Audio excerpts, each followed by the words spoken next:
अस्सलाम वालेकुम जी। सबसे पहले मैं आप लोगों का बहुत ज़्यादा शुक्रिया अदा करना चाहती हूँ। जिस तरह आप कमेंट्स में मेरी हौसला अफजाई करते हैं और मेरी रेसिपीज़ को पसंद करते हैं। आज मैं बनाने लगी हूँ नमकीन कढ़ाई बहुत इजी तरीके के साथ। तो यहाँ पे मैंने एक बड़े साइज़ का प्याज ले लिया है, इसे 4 हिस्सों में मैंने काट लिया है और 1 गिलास के जितना मैंने पानी डाल दिया है और इसको मैं लगा दूँगी वेट। इसको वेट लगा के तकरीबन जब इसकी विसल बजेगी, तकरीबन 5-6 मिनट के लिए विसल बज जाएगी तो फिर मैं चूल्हा बंद कर दूंगी, फिर मैं आपको दिखाती हूँ। और यहाँ पे देखें जी, प्रेशर कुकर की विसल को बजते हुए तकरीबन 6 से 7 मिनट हो गए। अब इसका मैं कवर हटाती हूँ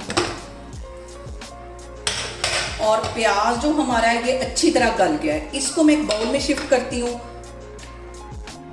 और यहाँ पे देखें जी, प्याज मैंने एक बाउल में शिफ्ट कर दिया है। इसके अंदर मैं डाल दूंगी 2 सब्ज मिर्चें और इसके ठंडे होने का वेट करूंगी। जैसे ये ठंडा हो जाएगा हम इसको अच्छी तरह पीस लेंगे, इसका पेस्ट बना लेंगे, तो फिर मैं आगे आपको दिखाती हूँ। और यहाँ पे देखें जी, मैंने प्याज का और सब्ज मिर्चों का पेस्ट बना लिया है। इसको मैं रखती हूँ एक साइड पे और यहाँ पे मैं इसके अंदर डाल दूंगी आधा कप के जितना कुकिंग ऑयल और आगे जाके थोड़ा सा इसमें देसी घी भी जाएगा और इसके साथ ही 1 टेबल स्पून के करीब इसमें मैं डाल दूंगी लहसुन और अदरक का पेस्ट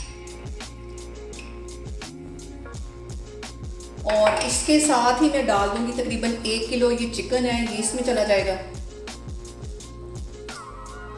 और यहाँ पे चिकन के साथ ही आधा टीस्पून के करीब मैं नमक डाल दूंगी, बाकी का नमक आगे जाके डालना है। इसको मैं करती हूँ गोल्डन फ्राई, फिर मैं आपको दिखाती हूँ। और यहाँ पे देखें जी, 1 पाव के जितना मैंने दही ले लिया है। इसके अंदर 1 टीस्पून मैं डाल दूंगी कुटा हुआ सूखा धनिया, 1 ही टीस्पून इसमें मैं डाल दूंगी काली पिसी हुई मिर्च, 1 टीस्पून इसमें मैं डाल दूंगी जीरा,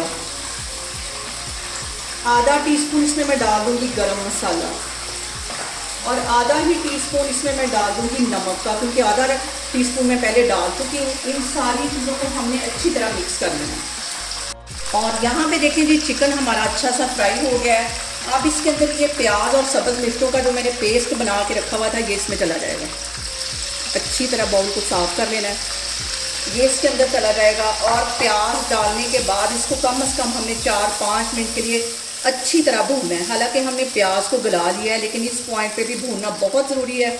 और यहाँ पे सबसे जो अहम बात हमेशा की तरह वो एक ही है कि आपने मेरी रेसिपीज़ बनाते वक्त घबराना नहीं है। बिना स्किप किए हुए आप मेरी वीडियोस देखें और अगर अभी तक आपने मेरे चैनल को सब्सक्राइब नहीं किया तो प्लीज़ उसको सब्सक्राइब करें। और यहाँ पे देखें जी, मैं आपको कैमरा नज़दीक करके दिखा रही हूँ कि प्याज को भूनते हुए मुझे यहाँ पे 8 मिनट हो गए हैं। अच्छी तरह ऑयल ऊपर आ गया, मसाला हमारा भुन गया है। और अब यहाँ पे मैं इसके अंदर डाल दूँगी दही और ये प्याज को भूनना बहुत ज़रूरी है। ये वाला स्टेप जो है इस कढ़ाई के लिए लाजमी है। इसको डालने के बाद इसको अच्छी तरह मिक्स कर लेना है। बहुत मज़े की ये वाली कढ़ाई बनेगी। और सबसे जो एक अहम बात मैं आपसे कहना चाहती हूँ ये कि मेरे जो नए सब्सक्राइबर हैं, मैं उनका दिल से शुक्रिया अदा करती हूँ जिस तरह वो मुझे सपोर्ट कर रहे हैं और मेरी वीडियोस को देख रहे हैं और मेरी रेसिपीज़ को वो फॉलो कर रहे हैं। और यहाँ पे इस पॉइंट पे आके 1 टेबल स्पून भर के मैं देसी घी का डाल दूँगी। इससे जो फ्लेवर है कढ़ाई का बहुत मज़े का आएगा। और इसको तकरीबन 3-4 मिनट के लिए हमने ऐसे ही पका लेना है ताकि थोड़ा सा दही का जो पानी है वो ड्राई हो जाए। इतनी मज़े की ये कढ़ाई बनती है। और मुझे आपने जल्दी जल्दी कमेंट्स में ये बताना है कि आपने ये कढ़ाई बनाई और आपको मेरी ये रेसिपी कैसी लगी। कढ़ाई हमारी तैयार होगी है, चूल्हा मैंने बंद कर दिया है। अब इसके ऊपर मैं डाल दूँगी सब्ज़ धनिया। और यहाँ पे देखें जी, मज़ेदार सी हमारी नमकीन कढ़ाई बन के तैयार हो गई है। बहुत इजी तरीके से बनती है और बहुत ही टेस्टी से आप नान के साथ, रोटी के साथ एंजॉय करें। और मुझे कमेंट्स में बताएं कि आपको मेरी रेसिपीज़ कैसी लगती हैं और मेरी वीडियोस को ज़्यादा से ज़्यादा शेयर करें और मुझे सब्सक्राइब करें। और अपना बहुत सारा ख्याल रखें। इंशाल्लाह ताला मैं एक और वीडियो में आपके सामने आऊँगी। अल्लाह हाफिज़।